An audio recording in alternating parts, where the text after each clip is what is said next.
Have you ever wondered, why do so many rich people recommend reading books?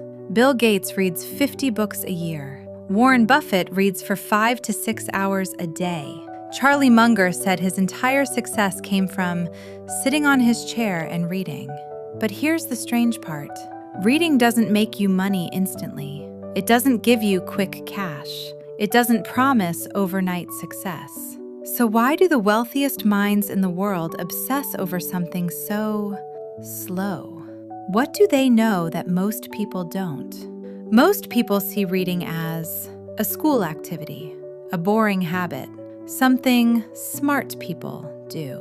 But rich people don't read to pass exams. They read to upgrade their thinking. And here's a powerful truth. Wealth is rarely a money problem. It's a thinking problem. Your financial life is built on decisions. What to invest in, when to wait, when to act, what to ignore. And better decisions come from better mental models. Books give you access to decades of experience without paying the price of making those mistakes yourself. When you read a book written by a successful investor, you're not just reading words. You're absorbing 30 to 40 years of mistakes, lessons from crashes, psychological insights, strategic thinking in a few hours. That's compressed experience. And rich people understand the value of leverage. Books are intellectual leverage. Warren Buffett once said, "I just sit in my office and read all day." Sounds boring, but think about it. While others chase trends, he studies businesses. While others panic, he understands history. That's why he stays calm when markets crash, because he has seen it before, in books. Great investors are patient. Reading trains patience. You sit, you focus, you think. In a world addicted to fast scrolling, reading builds deep focus, and deep focus builds deep wealth. Charlie Munger talks about mental models. A mental model is simply a way to understand the world. The more models you have, the better your judgment. Books give you economics, psychology, history, business, human behavior. Investing isn't just numbers, it's human behavior, and books teach behavior patterns. Rich people don't just read for information, they read for perspective. When markets crash, most people panic.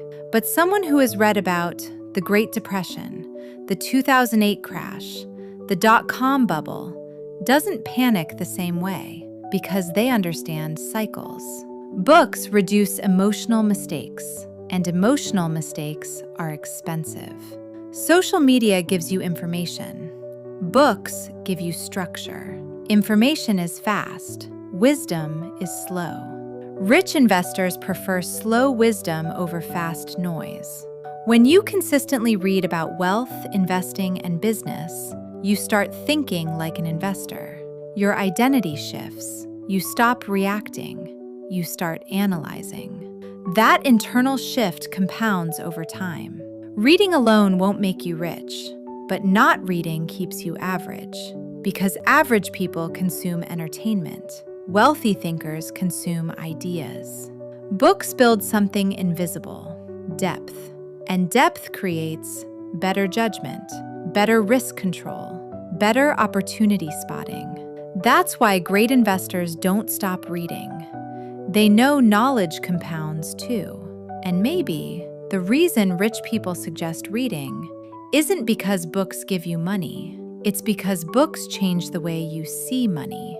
And once your perspective changes, your behavior follows. Reading won't make you rich tomorrow, but it might prevent you from making decisions that keep you broke for 10 years. And sometimes, avoiding one bad decision is more powerful than chasing 10 good ones. So ask yourself honestly, are you feeding your mind with noise or with knowledge? Let me know in the comments. And if you want more stories about the psychology of wealth, consider subscribing.